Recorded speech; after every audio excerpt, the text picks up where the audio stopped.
Welcome. Thank you for joining the webinar.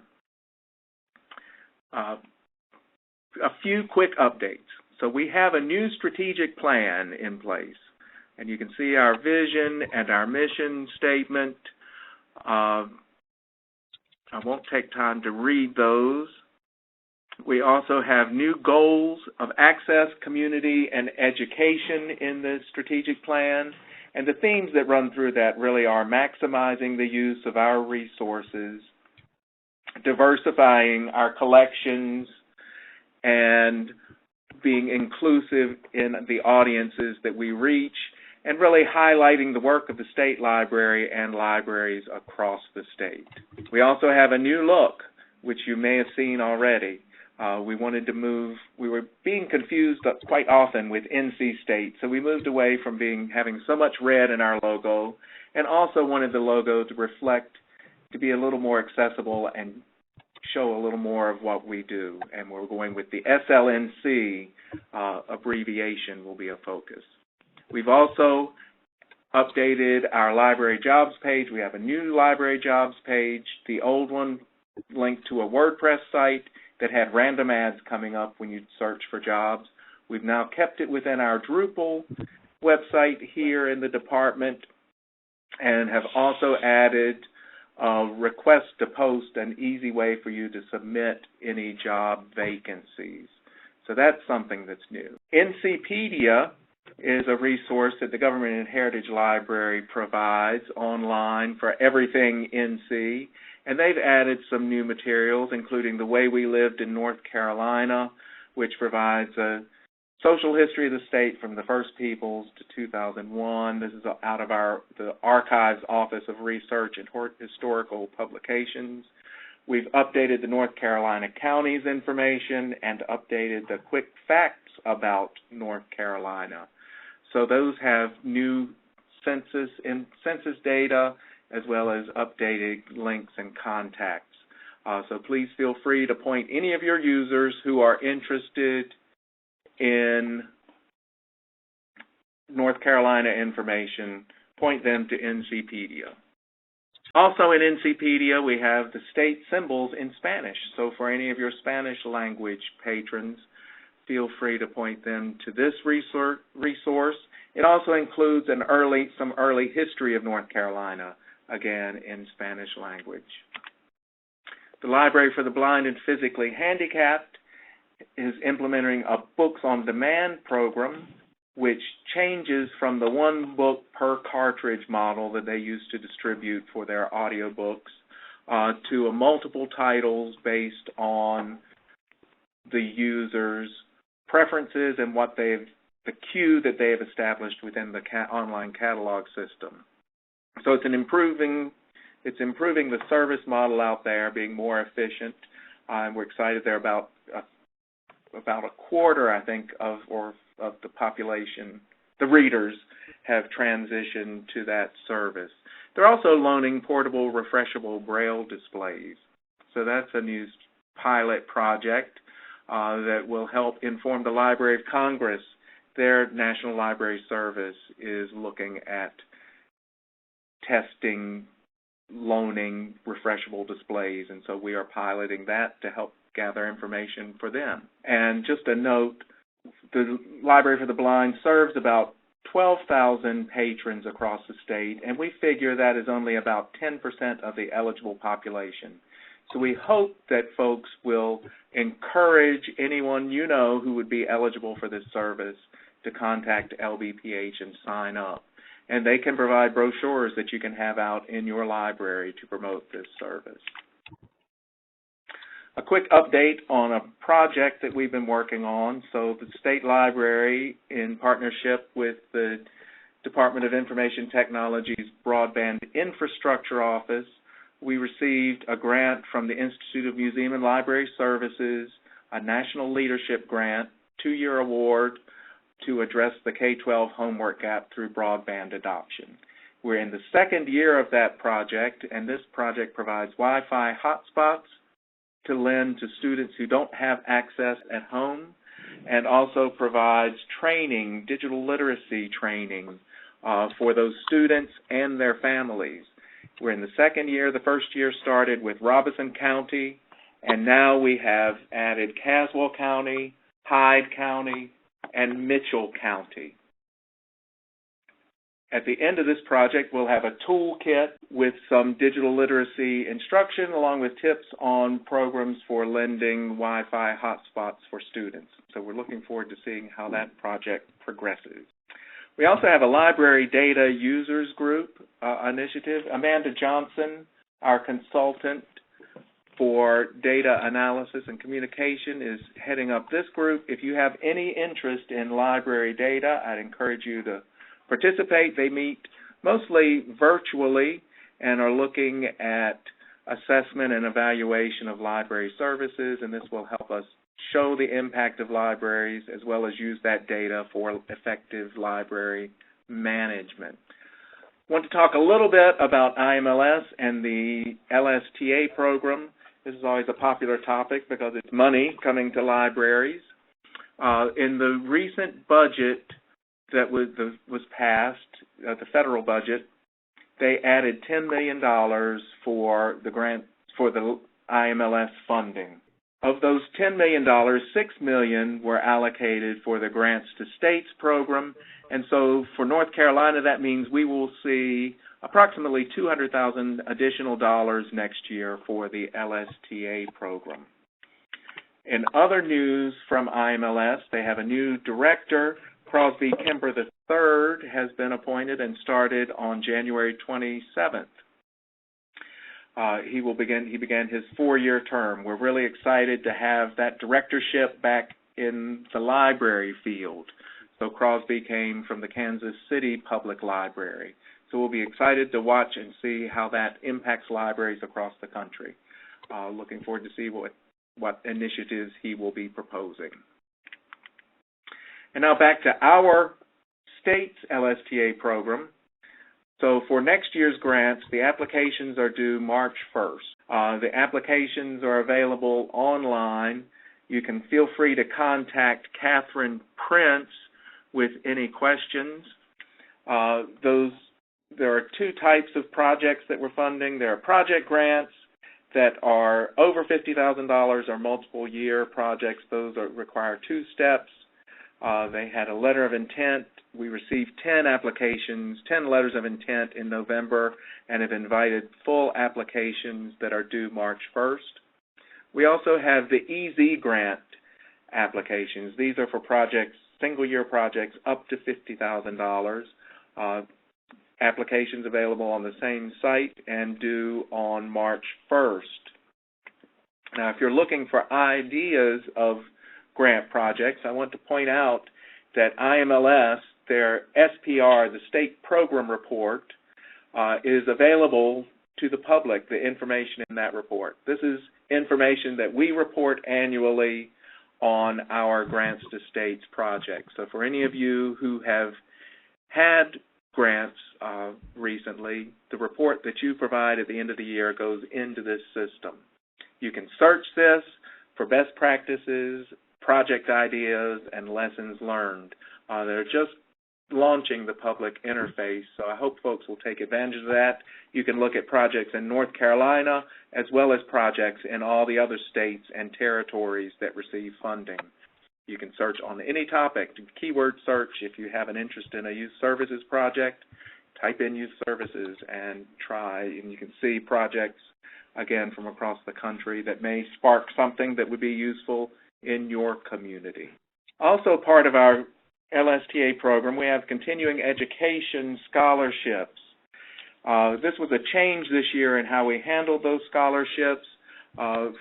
First come, first served basis. We have 3 intake periods per year. The next deadline is March 1st. And to date, we have funded 34 participants, scholarships for 34 folks, totaling over $57,000. So if there's a conference coming up that you're interested in attending, apply by March 1st. And more information about the scholarship program is available online. Hope that libraries will take advantage of that. There is a limit of 2 scholarships per library. and you can see that for in-state conferences, we will fund up to $1,000, and for out-of-state conferences, up to $2,500. Also, speaking of continuing education, we have a new online learning portal. This is Niche Academy. So all of our online learning will be moving into this new system. You can set up an account there to track your courses, sign up for courses as well. That's something new that's just launching, so I hope folks will take advantage of that. There's learning on a variety of topics. There are resources for friends groups and trustees even, other library practices. So please take a moment when you get a chance and check out the new online learning portal. Some more learning opportunities to point out. Youth Services has taking autism to the library workshops coming up in February, March, and April, and these are in partnership with the Autism Society of North Carolina to help folks better interact with people who may be on the spectrum and to understand the spectrum a little more. Please feel free to register for those. Something new here at the Government and Heritage Library, next week they will be having an Introduction to African American Genealogy workshop, testing out something new. It will be here at the Government and Heritage Library next Wednesday.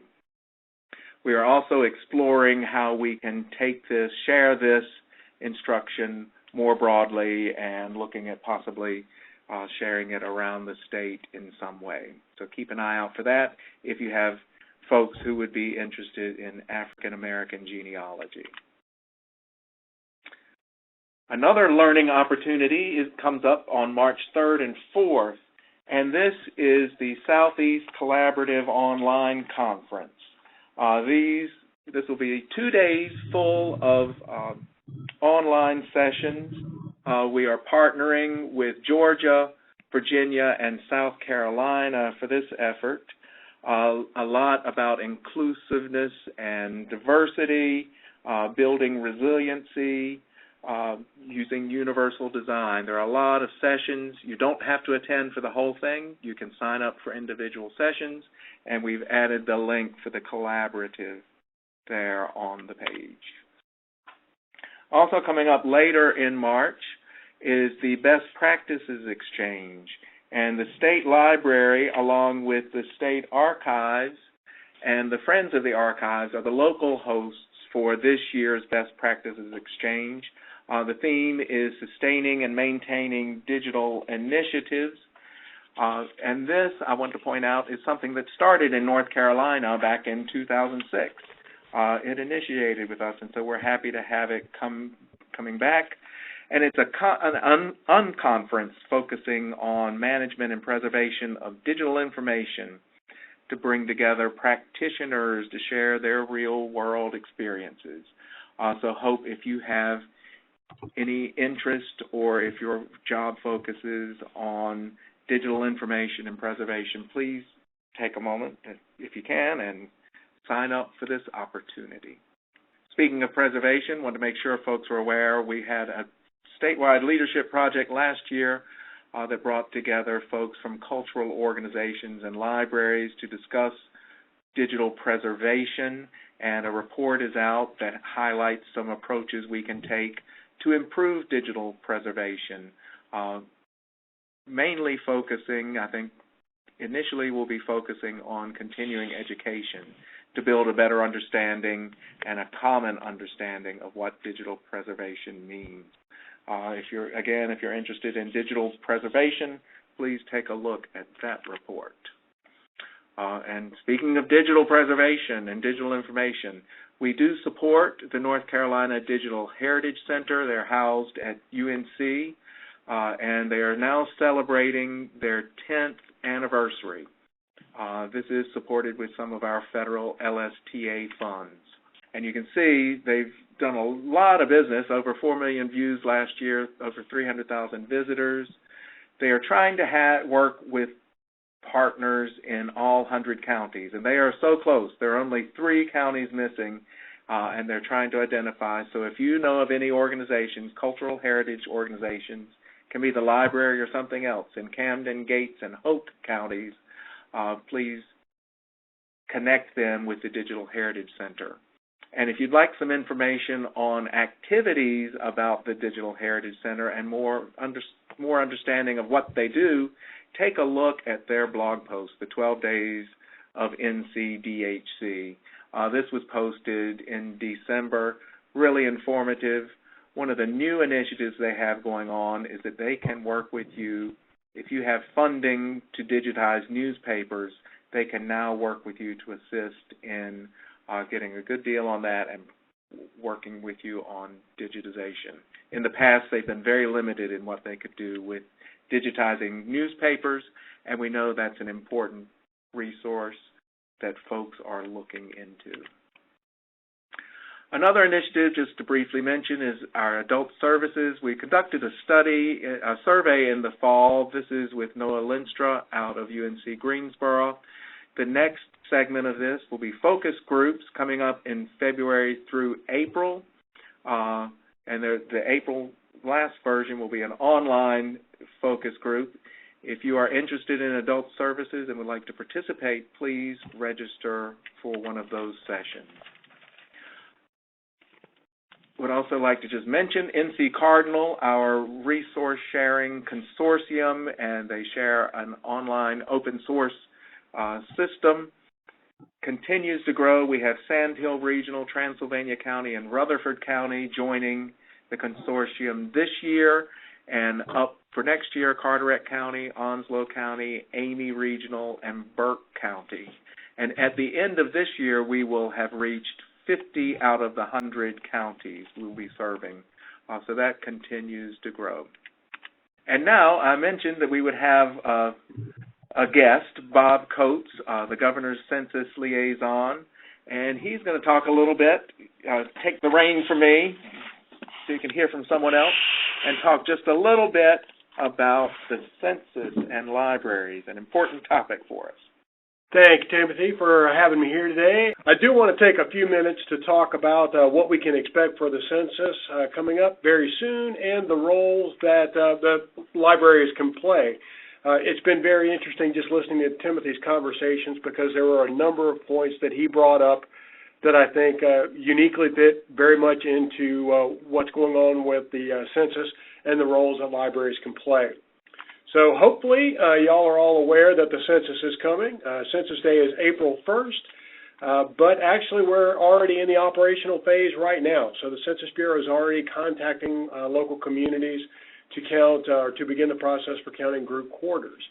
So we don't want anyone to be surprised or caught off guard by census operations, and libraries have a role to play in that. Just to give you some very quick talking points, if folks do come into your library and say, what's this we hear about a census and why do we care? Well, the big 3 points are that the census is important because it's necessary. It's required by the Constitution for determining representation for each state.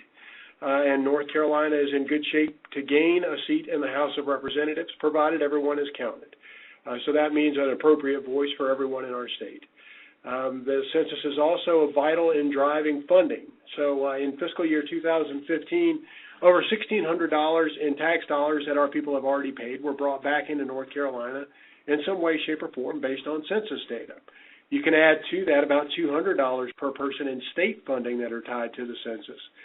So about $1,800 to $1,900 per year per person are coming back into our communities because folks participated in the census. And you heard about grants that came from library associations. These are one of the metrics that go into those grants. So making sure that everyone in your community is counted helps serve the need of that community. And also this is the biggest survey that the U.S. government does. So it gives us the most complete picture of who our communities are. North Carolina has been growing over the past few decades by about 100,000 persons a year net. So knowing the characteristics of that population is really important to planning for services, infrastructure, hospitals, highways, and also libraries. So having a good idea of the changing face of our communities helps us plan for the future needs of those communities. Okay, so in terms of timeline, the census is actually mailing questionnaires in mid-March, the week of March 12th. So during that week, questionnaires will be mailed throughout the week to every mailing address, residence, and group quarters address. That's nursing homes, hospitals, college dorms, prisons, military barracks. All those questionnaires will be mailed out during the week of March 12th. This will be the first census that allows people to respond using the Internet. However, they're not doing away with phone response and paper response as well. So some people have heard about the Internet and assume that there won't be any paper forms. There will be, but the Internet is going to be the first option response this time. Census Day is April 1st, but people don't have to wait until April 1st to respond to their questionnaire. So if you get your form in mid to late March, you can fill it out as soon as you get it using your laptop or your smartphone, or you can just call it. About 2 weeks after Census Day, the census enumerators will begin knocking on doors. State populations have to be on the President's desk by December 31st of this year, so we'll find out how many seats North Carolina has in Congress by the end of the year. Redistricting data will be released in the spring of 2021. So that's where we'll find individual communities, cities, towns, counties, neighborhoods. Their data will be available in April of 2021, and that will begin a challenge period that runs for about 2 years through 2023 to correct any errors based on procedural issues. After that process closes in 2023, metropolitan areas will be redefined, and that will kind of close the data book on the 2020 census. So as I mentioned, this will be the first census to use Internet as a response option. And here's a picture from the last American Community Survey released in December of the number of households across North Carolina that do not have Internet access at home. So we're looking at almost 700,000 households. Now, it doesn't mean that these households don't have a smartphone, but they are estimated not to have Internet access. So we recognize that there's going to be a challenge in Internet response in reaching these people, and a core community hub, community resource, as Timothy was mentioning, is public libraries. So we'd like to kind of enlist or call on public libraries to be those trusted local hubs to provide Internet access to folks in their community that may not have it at home. So here's the ask. As trusted community hubs from libraries, we're asking for you to provide awareness, information, and connectivity to the folks in your communities. So Internet access, as we've just talked about, I know that some libraries require folks to have a library card or to fill out a request form to use a public access terminal. Where possible, we like to ask libraries to simplify this process. So if you can dedicate maybe one machine to Internet access for census purposes, so that's the only thing that computer is used for, and maybe just have that fast track so that people can come in and fill out their questionnaires, that would be fantastic. We're also asking you to raise community awareness by downloading posters, fact sheets, and logos from the state census website, and we do have some materials that we can send you, I think, after the webinar today. But more information is coming. To provide questionnaire assistance, and we're going to talk a little bit more about that in the next slide or two. But I also want to point out that the American Library Association has produced a very nice census guide that you may already be aware of. We can certainly send this out through email to you, but you can download it directly from the link that's on your screen.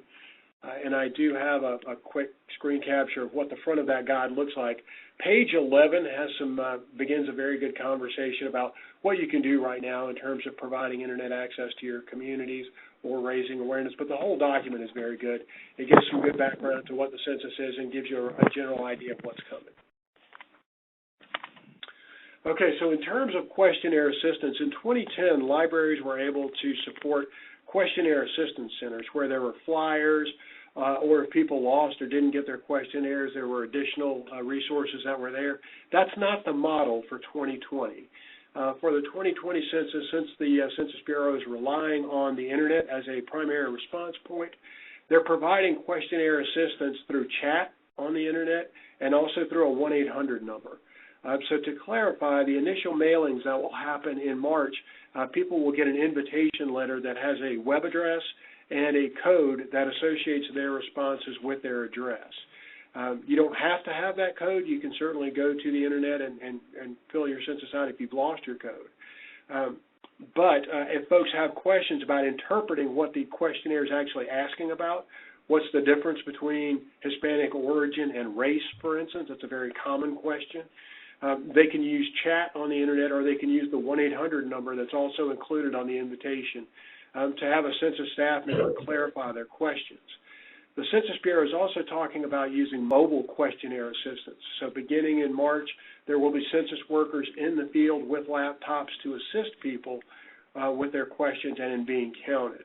What we're asking for our public libraries and any local partners is to begin thinking about where would be a good place for those census staff members to be available in your communities. So if it's actually at a public library branch, be thinking about setting up a schedule where we'd like to have the census staff member at this location on Wednesday from noon till 6 or something like that. The Census Bureau hasn't directly asked local partners for a timeline yet or a schedule, but we want to have those schedules in place so that when we are asked, we'll be ready. You can also leverage bookmobiles or any mobile resources that you have in the community if they have hotspots available. That might be a great place to have those census workers with you. So we're asking for public libraries to provide access to the internet, and we're really just asking the librarians and library staff to point people to where they can be counted. We're not really expecting librarians to be census experts, and we don't expect you to interpret census questions or actually respond to census questionnaires for folks. So we do want to be very clear. We're asking you to be advocates and not assistants, really, on the census questionnaires. So other things that you can do to start right now is involve any kind of activities that are already going on. If you have additional leverage points, there are resources that are currently available that you can use to augment that and get the word out about the census. The Census Bureau has been working through their partnership team with encouraging local communities to form complete count committees.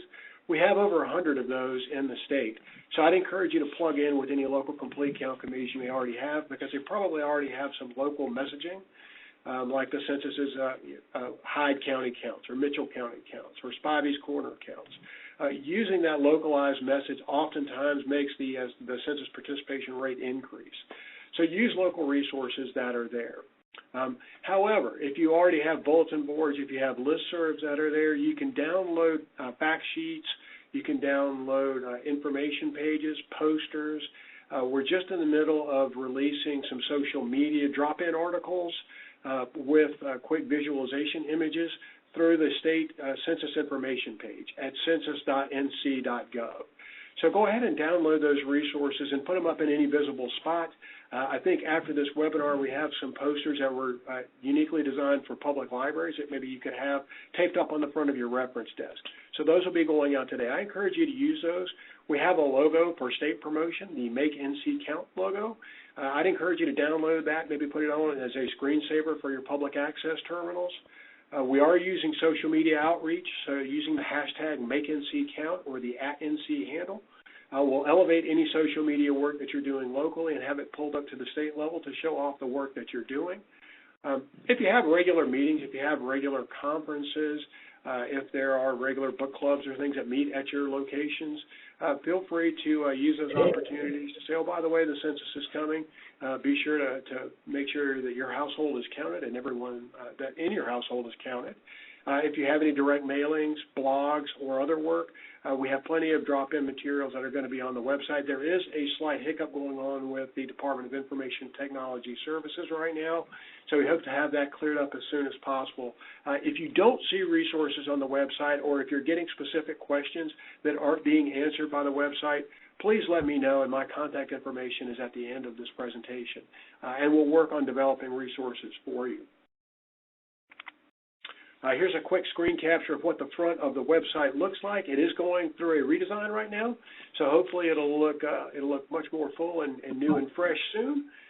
But that's what census.nc.gov looks like, and you'll see the logo at the top of that page. We'll also be distributing that logo today. Feel free to use that as far and wide as you'd like to, and maybe link it to this website, census.nc.gov, to connect your local folks with more information about the census in North Carolina. I'll go very quickly through these last couple of slides because I know your time is precious, but we did have a booth at the State Fair, and I did want to address the most common questions that we got at the fair. First of all, how do we recognize census workers when they're in our community starting in late April and running through the summer, doing non-response follow-up? And we'll be distributing this presentation so you can have this slide. But all the census workers will have an ID badge with their picture on it, the watermark for the U.S. Department of Commerce. That's where the Census Bureau is located, and an expiration date. They'll be carrying a handheld device, maybe a laptop or a smartphone, with a census bag and a big census logo on the side. If prompted, they'll provide you with their supervisor's contact information and or a regional office phone number so you can call and verify that they are who they say they are, and a letter from the director of the Census Bureau. All operations in North Carolina are being coordinated through the Atlanta Regional Office. So if anyone has a question, they can call the 800 number that you see here on the screen to verify that the person that they're talking to is actually a census worker. There's no need to call law enforcement because they will not know who's a census worker and who's not, but the census team will. And here's a picture kind of highlighting everything we just talked about. You see the badge, the handheld device, the bag there. So that's what a census worker might look like. And there's a subtle message here that everyone counts on this census. So if you're born on April 1st, if you're breathing on April 1st and you're in North Carolina, everyone counts, from old to young. It doesn't matter where you were born, doesn't matter your race, doesn't matter your gender. If you're in North Carolina, you count in North Carolina. So make sure that everyone in every household is counted. The other question that we got frequently at the State Fair was how to avoid scams. It's important to know that the census is only going to be asking about 9 questions. It asks about your housing information. What type of house do you live in? Is it an apartment, a townhouse, a home, a condo? Do you own or rent? And then it asks the name, age, race, sex, Hispanic origin, and relationship of each person in the household. And that's it. The census will never ask for Social Security numbers, bank account or credit card numbers, money or cash donations, or anything on behalf of a political party. Those are common scams. Each one of those 4 have already happened in North Carolina, and we want to make sure that no one else gets scammed by these and they recognize that that's not the census if they're asking for that information. Here's my contact information for anyone who may have spoken with me in the past. My phone number did just change within the past month or 2, so please note the new red phone number and give me a call if you have any questions. I will be doing another webinar on Monday, a larger webinar for librarians, so if you have more detailed questions, I encourage you to participate in that webinar. We'll get more into the details, but I'm welcome now for any questions you have. Thanks, Bob. And we'll open for questions at the end, just a couple of more, couple of minutes. And something he just mentioned, want to make sure you're aware that there will be a webinar on Monday. Here's the link to register for that, a chance to go a little more in depth in how libraries can support the census. And it really is important this year that everyone counts. So I wanted to talk about a few initiatives going on in the department, and one of those coming up this month, there's the Black History Month read-in. That will be here in Raleigh on Saturday, February 29th. And this is a collaboration with the North Carolina African American Heritage Commission, the State Library, North Carolina Historic Sites, and Wake County in the department. And this year's theme for the read-in will be around topics, people, and subjects explored in My NC from A to Z. This is a new publication from the Office of Archives and History, published through UNC Press. It was written by Michelle Lanier, who is the Director of Historic Sites here in the department, and illustrated by Durham artist Dare Coulter. It's a great picture book, and I hope folks will take the opportunity to check this out. We're also looking at some programming in libraries around the state. We have a couple of those scheduled in Lenoir and Madison coming up later.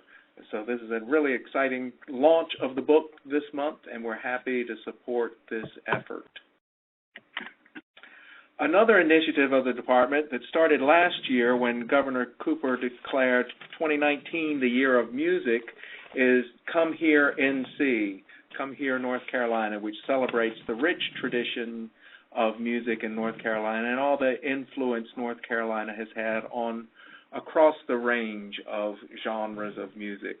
So there have been a number of programs around this. The Library for the Blind's fall program this past fall focused on bluegrass roots in North Carolina, so in alignment with the theme. But there are a number of resources available on the Come Here NC website. There are links to performances. There's lots of background information. They have a 365 Days of Music blog. Just a great resource if you have folks interested in music and North Carolina's connection. Please check that out. A new initiative this year, Every Day We Care. This is in celebration of the 50th anniversary of Earth Day. And if your library is planning an Earth Day event, the department would really like to know about it. You can email Jennifer Davison here at the Government and Heritage Library if you are having an Earth Day program this year.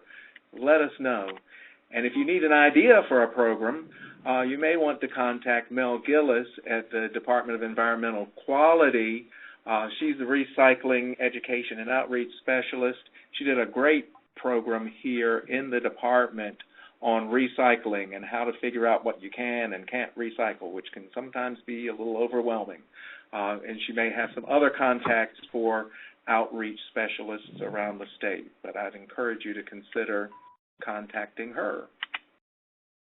Another initiative going on is She Changed the World, NC Women Breaking Barriers. This celebrates the 100th anniversary of women's suffrage, highlighting notable North Carolina women who have had an impact locally, statewide, or nationally. And some of you may know that we awarded a few Community Connections grants recently for programs that celebrate North Carolina women. So that initiative will continue and expect to hear more about programs around that. The archives here, the state archives, can assist if you are interested in hosting a program about NC women. And a brand new initiative that I want to talk about, and actually I have to apologize, Katie Smith was supposed to talk about this. She's our Chief Content Officer here in the department, but due to the storm was unable to join us. So I will be a poor substitute for Katie, and I'm sorry you have to hear me talk on a little more. But we do want to introduce this new initiative, Hello North Carolina, Hello NC, that celebrates rural counties. And it's an initiative that the department designed to feature rural culture across North Carolina, to highlight and support and celebrate the rural counties. You know, North Carolina has a large rural area and a large population of folks living in rural areas. About 40% of our North Carolinians live in one of the 80 rural counties in the state. And here in the department, we are the state storytellers. Our secretary also says we are the Department of Fun Stuff, with the libraries, zoos, museums. History, preservation, culture are all under our stewardship, and we are looking at stories to share from a variety of perspectives. And this is all celebrating rural life in North Carolina. Initially, it's going to focus on 4 counties: Madison, Halifax, Ashe, and Columbus. And I will note that the department, Katie and her folks, sent out packages of information about the program and some swag to all of the 82 public library systems across the state. So some of you should have seen some of that with information about this program. And anyone can join in this initiative. Here's a screenshot of the website here in the department, and we'll provide the link for this, but you can access it from the department's website. And they are developing a resource toolkit. There's information about what it is. There are traveling exhibits that the department makes available. I've discussed those in some of my previous updates. Links to grant opportunities and a place finder. These are all on the Hello NC website. And they'll be working with libraries to identify what sort of support and resources they can develop to help you tell your story. So we're excited that the department is acknowledging the role that libraries play as the center of a community center. Here are links to here's information to connect on social networking. If you'd like to highlight and draw attention up to the department. And again, Katie Smith, you can contact her with any questions or for assistance. And again, I'm sorry that she was not able to be here, but please do take advantage of her assistance where you can. So that's Hello NC. And I just wanted to give a quick recap of some important dates that I've mentioned. So February, lots going on, the webinar on the 10th, genealogy on the 12th. E-rate, I didn't mention this in the slides, but for those public libraries applying for E-rate, the deadline to file a Form 470 is February 26th. And we do want libraries to take advantage of that to help increase broadband. February 29th, the Black History Month read-in. March, again, LSTA and continuing education applications are due March 1st. The Southeast Collaborative Conference, online learning, March 3rd and 4th. Best Practices Exchange, 23rd to 25th. And then, of course, April 1st is Census Day. And with that, I will open it up to questions. Now I'm going to see if I can look at the chat to see if there are any questions. Please feel free to chat. Okay, we will share the PowerPoint. Okay, anyone have any questions or things they'd like to share? We have an evaluation. Again, we were just exploring. This was a pilot to try out bringing back these webinars. So I'd really appreciate your feedback on whether we continue to host these, have these events periodically. So if you would, please take a moment to click on the link. Your feedback is valuable. I appreciate your time and look forward to hearing from you. But thanks, everybody. Hope you have a great weekend.